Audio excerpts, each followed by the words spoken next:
60 साल की उम्र में इंसान क्या कर सकता है। 62 की उम्र में हार्लैंड सैंडर्स ने वर्ल्ड फेमस KFC की रेसिपी बनाई। इंडिया के एलडी मित्तल जी ने अपनी रिटायरमेंट के बाद सोनालिका ग्रुप को बिल्ड किया, जो आज इंडिया में one of the leading tractor manufacturer है। Age is just a number, right? Think tank presents the forgotten stories of ancient India, a glorious past. आपने एनसीईआरटी के बुक्स में ये झूला लेके चलने वाले इंसान को बहुत बार देखा होगा। आज हम इस वीडियो में जानेंगे ऐसे चाइनीज ट्रैवलर के बारे में जो एक बुक की खोज में हजारों किलोमीटर दूर चाइना से इंडिया आए, वो भी पैदल। पर क्या खास था इस किताब में? अब चाइना तो हमारे पड़ोस में है, पर इसका मतलब ये नहीं कि जब मन करे चले जाए। फ्लाइट से भी दिल्ली से बीजिंग जाने में 10 से 15 घंटे लग जाते हैं। पर यह कहानी है 1500 साल पुरानी। तब गोबी रेगिस्तान और हिमालय के ऊंचे पर्वतों को पार करने के बाद होते थे भारत के दर्शन। बचपन में ही फाहिन को बुद्धिस्ट मोनास्ट्री में शिक्षा के लिए भेज दिया गया था। वहाँ के शांत वातावरण में वो इतना घुल मिल गए कि जब घर वाले उन्हें लेने आए तो उन्होंने वापस जाने से इनकार किया और एक मॉन्क बन गए। मोनेस्ट्री में वो रिलीजियस टेक्स्ट पढ़ने लगे और दूसरों को भी सिखाने लगे। फाहिन के लाइफ के 50 साल ऐसे ही बीत गए। एक दिन वो शहर के एक लाइब्रेरी में गए। वहाँ बुद्धिस्ट धर्म से रिलेटेड कई रिलीजियस टेक्स्ट रखे हुए थे। उनमें से एक बुक थी विनय पिटिका, द बास्केट ऑफ डिसिप्लिन। इस किताब में मॉन्क्स ने अपने लाइफ को कैसे जीना चाहिए इस बारे में रूल्स लिखे थे। पर यह बुक पढ़ने लायक बची नहीं थी और पूरी तरह से डैमेज हो गई थी, और इसकी दूसरी कॉपी पूरे चाइना में कहीं अवेलेबल नहीं थी। ऐसे रेयर किताब को ना पढ़ पाने के कारण फाहियान बहुत दुखी हो गए। फिर उन्होंने डिसाइड किया क्यों ना इस किताब की खोज में बौद्ध धर्म के घर भारत की यात्रा की जाए, जहाँ एंशिएंट बुद्धिस्ट नॉलेज का खजाना था।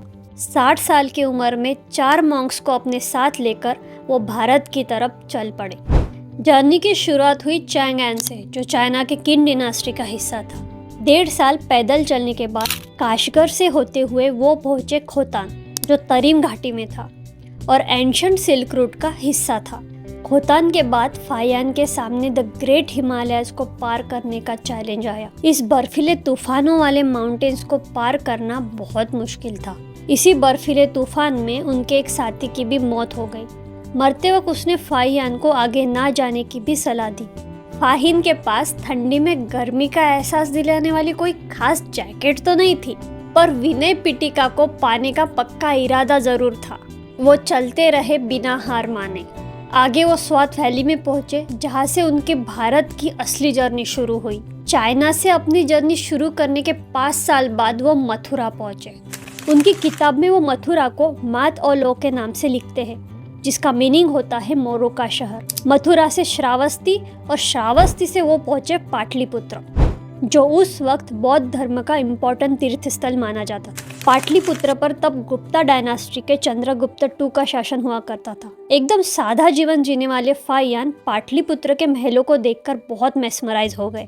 अपनी किताब में महल के बारे में वो लिखते हैं कि शायद इस महल को खुद भगवान ने ही बनाया हो। भारत पहुंचने के कई वर्षों बाद भी फाहियान बहुत परेशान से थे। उन्होंने सारे नॉर्थ इंडियन मॉनेस्ट्रीज को विजिट कर लिया था, पर उन्हें वो किताब कहीं नहीं मिली। फाइनली उनको पाटलिपुत्र के महायाना मोनास्ट्री में ये किताब मिल गई। पर प्रॉब्लम ये थी कि विनय पिटिका पाली लैंग्वेज में लिखी हुई थी और फाहियान को पाली लैंग्वेज आती नहीं थी। 3 साल तक यहाँ रहकर 70 साल की एज में फाहियान ने पाली भाषा सीखी, ताकि वो विनय पिटिका को पढ़ सके और चाइनीज लैंग्वेज में ट्रांसलेट कर सके। अब 70 की एज में एक किताब पढ़ने के लिए एक नई भाषा को सीखना एक सच्चा किताब प्रेमी ही कर सकता है। भारत में अपनी 15 साल की जर्नी उनके लिए बहुत एडवेंचरस रही। अपने सपने को पूरा कर वो बंगाल पहुंचे। वहाँ तामरलिप्ति पोर्ट से श्रीलंका के लिए रवाना हुए। श्रीलंका के अभयगिरी मोनेस्ट्री में उनका फेयरवेल हुआ। Today there is a cave in a district of Kalutara in Sri Lanka name after Fahien. उन्होंने अपने राइटिंग्स में भारतीय लोगों के बारे में लिखा है कि यहाँ के लोग वेल्दी हैं, उन्हें पढ़ने में इंटरेस्ट है, उनके हैबिट्स क्लीन हैं, वो मार काट में विश्वास नहीं करते और वो किसी भी तरीके के ड्रग्स नहीं लेते। यहाँ के राजा अपनी जनता पर ज़्यादा टैक्सेस नहीं लगाते और उन्हें ऑप्रेस भी नहीं करते। यहाँ कई अलग पंथों के लोग मिलजुल कर रहते हैं और फाइनली यहाँ की सिटीज़ वेल प्लान्ड और ऑर्गेनाइज्ड है। श्रीलंका से वाया सी रूट वो चाइना पहुंचे। तब उनकी एज 77 हो चुकी थी। चाइना पहुंचकर उन्होंने 2 चाइनीज ट्रैवलर हुआंगसांग और आईसैंग को इंडिया को विजिट करने के लिए इंस्पायर किया।